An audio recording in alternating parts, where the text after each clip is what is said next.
있습니다. 네, 할렐루야. 우리 앞뒤 옆 사람과 인사하겠습니다. 한 주간 동안 주 안에서 평안하셨습니까?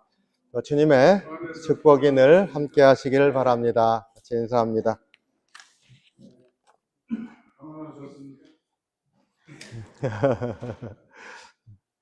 운율이 있어야죠. 주 안에서 늘 평안하셨어요? 기운이 없으시군요. 자, 할렐루야. 11월이 되면서 감사의 계절이 되었습니다. 11월은 겨울에 들어가기 전에 수확을 눈으로 보면서 또 떨어진 낙엽을 보면서 한 해를 돌아볼 때 우리가 감사해야 될 것이 많이 있구나 하는 것을 또 깨닫고 또 감사절도 있지 않습니까? 주님 앞에 감사하며 나가는 그러한 달인 줄로 믿습니다. 여러분들은 어떤 감사의 제목이 있으십니까? 한번 깊이 생각하시고 또 주님 앞에 감사할 것들을 많이 좀 이렇게 수확하는 그러한 한 달이 되기를 원합니다. 감사할 제목에 대해서 저도 이렇게 생각을 하다 보니까 조금은 상투적인 것 같지만 크고 작은 여러 가지 일들이 있었고 또 그 안에 또 어려운 것도 있고 기쁨의 시간도 있었던 것들을 깨닫게 됩니다. 그러면서 요한복음 예수님께서 눈물을 흘리셨다. 이 대목이 제 마음에 다가왔습니다. 여기에도 감사의 조건이 있구나 하는 생각이 들었습니다. 그래서 그 이유를 좀 깊이 살펴보면서 은혜를 나누기를 원합니다. 그리고 11월이 감사의 달이라 이렇게 생각을 하면서 감사의 제목들을 이렇게 좀 짚어볼 때 감사하는 출발점을 이곳에서 찾아보기를 원합니다. 좀 딱딱하겠지만은 오늘은 본문을 이렇게 좀 주석하듯이 들여다보면서 은혜를 나누기를 원합니다. 35절에 예수님께서 눈물을 흘리셨다. 굉장히 짧은 구절이죠. 우리말로는 세 단어입니다. 예수님께서 눈물을 흘리셨다. 영어로는 더 짧습니다. 두 단어입니다. Jesus wept. 그렇죠? 그러니까 굉장히 짧지만은 그러나 또 의미를 생각하면 굉장히 단순 명료, 굉장히 스트레이트포워드하다 그러죠. 그냥 분명합니다. 예수님께서 눈물을 흘리셨다. 하지만은 그 의미를 본문을 따라가면서 생각을 해보면은 굉장히 예수님의 마음을 깊이 깨닫게 하는 말인 줄로 그렇게 믿습니다. 그래서 먼저 이렇게 질문을 해봅니다. 예수님께서 왜 눈물을 흘리셨을까?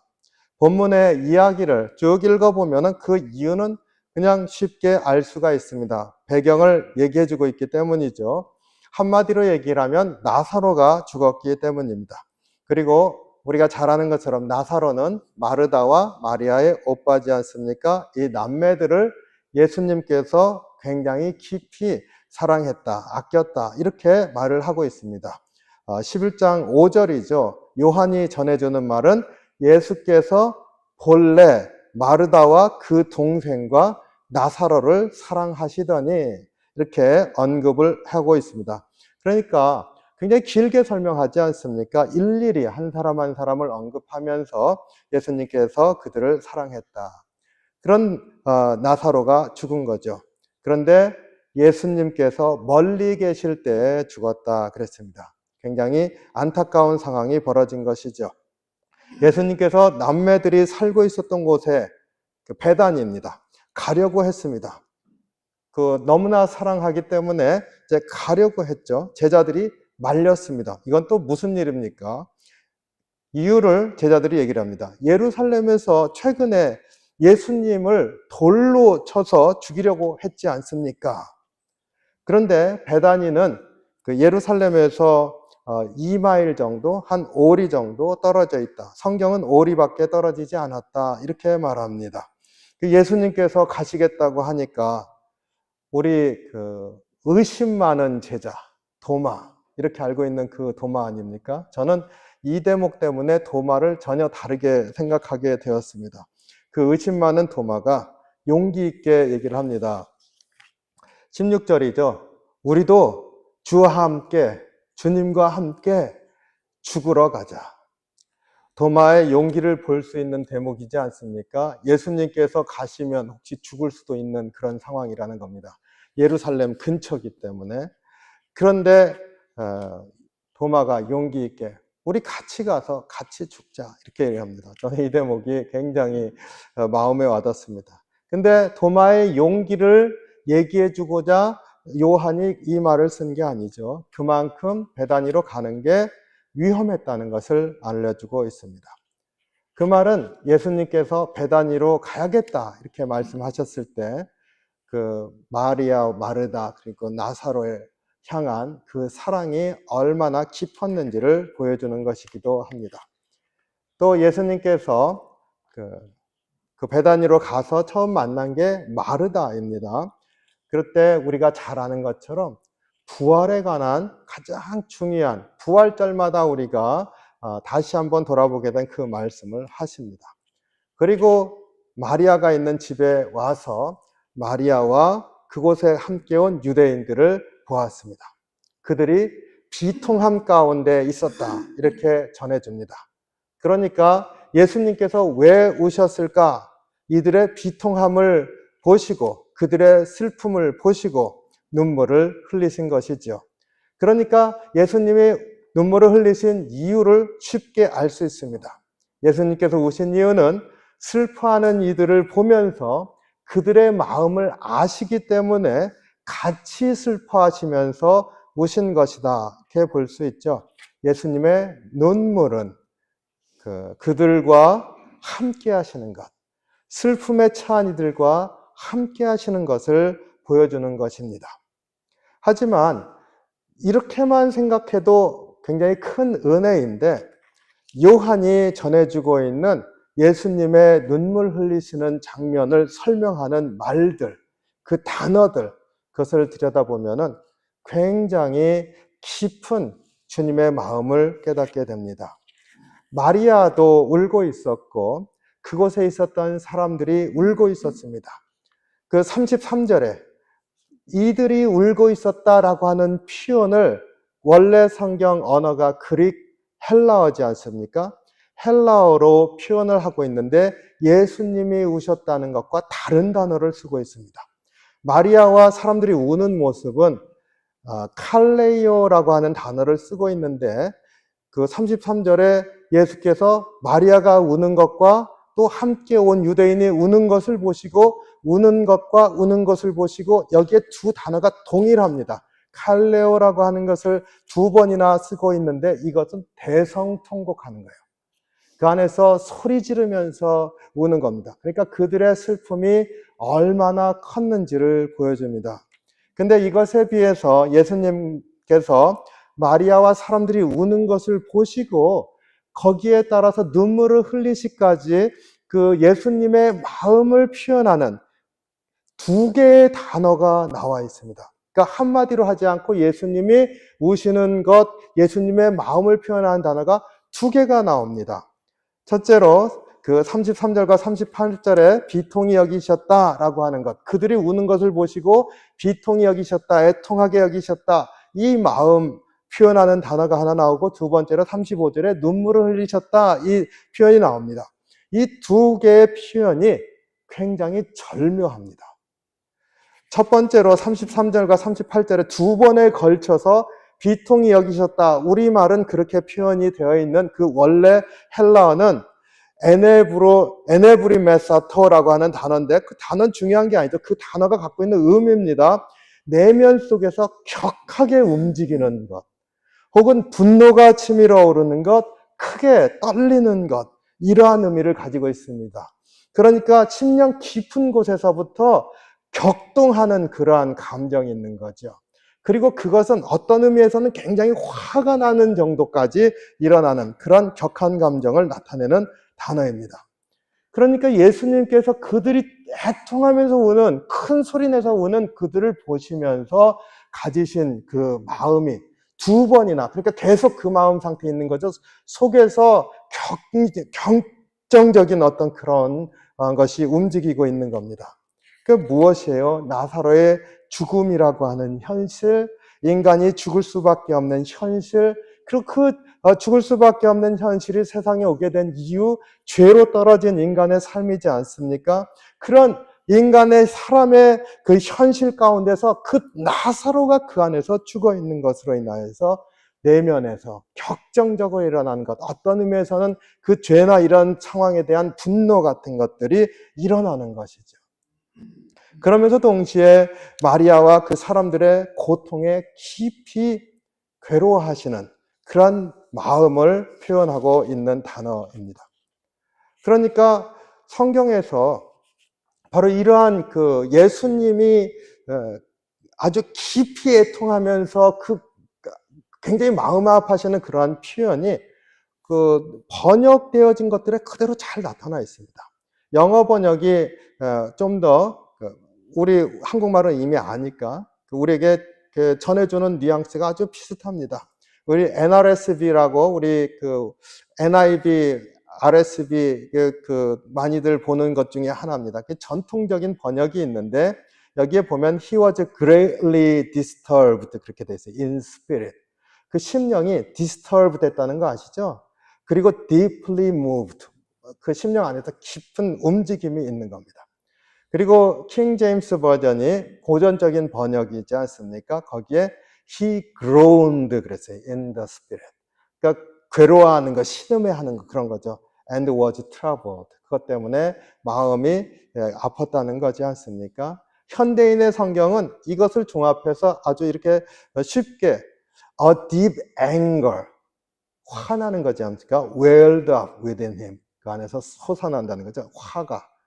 And he was deeply troubled. 이렇게 표현을 하고 있습니다.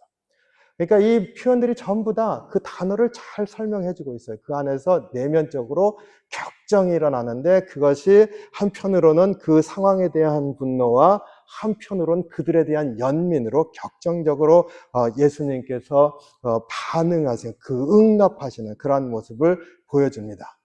예수님의 마음속에 어떤 게 있는 거예요? 사람들의 그 좌절과 그 절망을 보시면서 깊이 슬픔을 느끼시는 것. 그로 인해서 감정의 깊은 변화가 일어난 것을 전해주고 있습니다. 그리고 35절에 두 번째로 예수님께서 우셨다 이렇게 말하고 있는데 그 단어가 에다크루소라고 하는 헬라어입니다. 근데 앞에서 사람들이 우는 게 뭡니까? 대성통곡했다 그러지 않습니까? 그런데 이 단어는 눈물을 흘리시는데 아주 조용히 흐느끼듯이 눈물을 흘리시는 겁니다. 그러니까 아무 말씀 없이 눈물을 흘리시는 거죠. 어떤 때는 아무 말 없이 조용히 흘리는 눈물이 더 사람을 힘들게 하지 않습니까? 더 깊은 슬픔을 나타내지 않습니까? 그러니까 예수님이 우시는 그 모습을 예수님께서 그들의 슬픔을 보시고 우셨다. 그런데 그들의 슬픔을 얼마나 깊이 통감하셨으면 우셨을까라고 하는 것으로도 충분히 은혜가 되지만 그러나 이 요한이 전하고자 하는 예수님의 그 슬픔을 묘사하는 이 단어들이 우리에게 강렬한 그러한 메시지를 주고 있습니다. 예수님이 그냥 조용히 우시는데 그 안에서는 격정적인 것이 일어나는 거죠. 그래서 그 에네브레마사토에서 에다크루스로 이 두 단어가 이렇게 이어지면서 예수님의 마음이 어떤지를 표현을 하고 있습니다. 예수님의 눈물은 이들의 통곡 소리를 들으면서 그들이 당한 처한 현실에 대해서 깊이 애통하면서 그 속 안에서 격정적으로 그리고 그 죄와 인간의 그러한 죄의 현실에 대한 분노와 그러면서도 그들에게 같이 하시면서 조용히 흘리시는 그 눈물. 이 안에 예수님의 마음이 드러나 있습니다. 때문에 예수님께서 눈물을 흘리셨다라고 하는 것을 깊이 새길 때 우리가 예수님의 마음을 느낄 수 있어야 될 줄로 믿습니다. 우리가 좌절과 큰 어려움을 겪으면서 때로는 슬픔의 현실을 보면서 우리 인생의 근본적인 것들이 어차피 죽을 수밖에 없는 존재, 우리가 이 땅에 살면서 고통을 이겨내면서 살아갈 수밖에 없는 그러한 존재다라고 하는 사실을 우리는 어쩔 수 없다고 생각하시는데 주님은 그렇게 생각하시지 않는 겁니다. 어쩌다 이 지경이 되었느냐는 거죠. 아담과 하와에서부터 일어난 이 지경이 어찌 이들에게 일어날 수가 있느냐라는 깊은 분노와 함께 예수님이 십자가를 지시는 겁니다. 얼마나 깊은 공감을 갖고 계시는지를 우리가 볼 수가 있습니다. 그리고 예수님의 이러한 마음은 나사로에게만 향한 것이 아니지 않습니까? 우리에게도 이러한 마음을 가지고 주님이 다가오십니다. 우리의 삶에 있어서 겪는 많은 일들 안에 예수님의 이러한 마음이 있다는 것을 잊지 마시기 바랍니다. 예수님의 눈물은 보이지 않는 예수님의 마음 속에 있는 그 깊은 긍휼하심과 사랑을 눈으로 보이는 것으로 나타내주고 있습니다. 그렇기 때문에 하나님의 마음이 어떠한지 알지 못하는 그러한 인생들에게 예수님이 육신을 입고 직접 찾아오셔서 하나님이 어떠한 분이신지를 보여주시는 것과 닮아 있습니다. 그래서 예수님의 눈물은 어떤 의미에서는 성육신적인 하나님의 마음을 드러내시는 것이라. 하나님의 마음이 우리를 향해서 얼마나 큰 자비하심과 긍휼하심으로 우리를 바라보고 계시는지를 드러내 보여주신 것이다. 예수님은 즉시 그 죽음의 문제를 해결하십니다. 나사로를 부활시키시죠.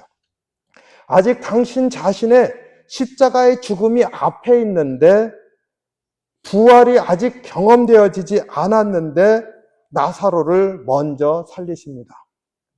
그런데 성경이 굉장히 재밌습니다. 요한이 이렇게 아이러니컬한 메시지를 우리에게 전해줍니다.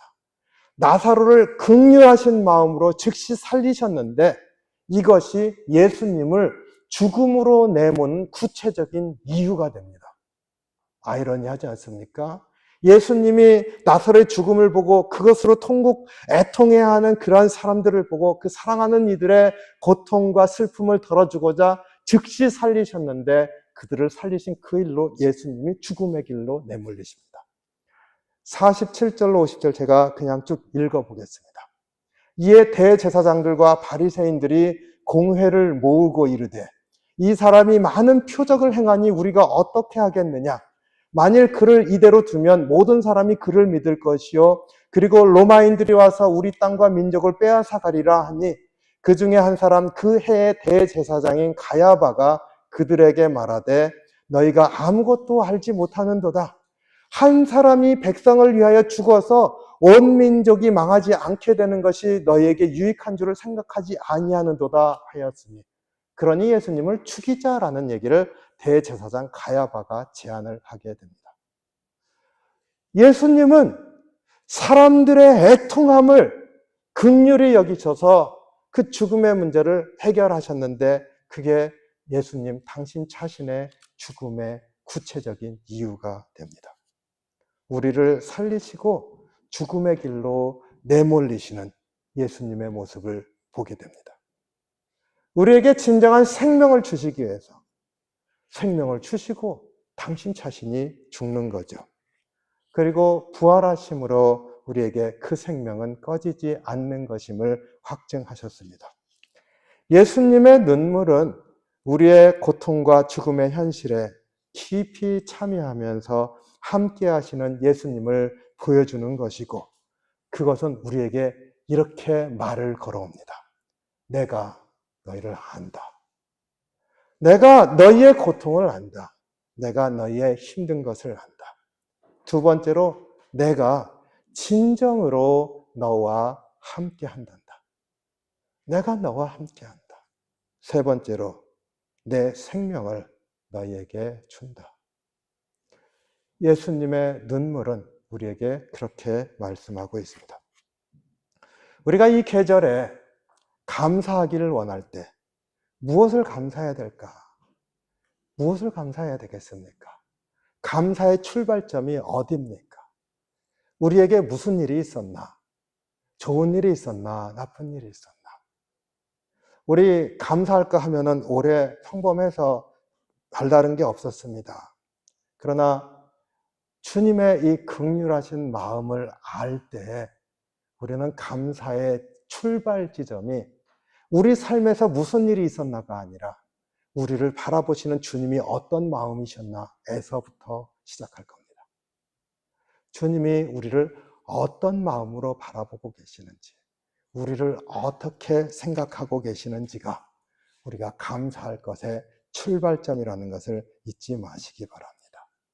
나의 삶의 질고를 지고 나와 함께 하시고, 그리고 나에게 영원한 소망, 참 생명을 주시기 위해서 오셨다는 것을 아는 것이 진정한 감사의 출발이라는 것을 심령에 새기길 원합니다.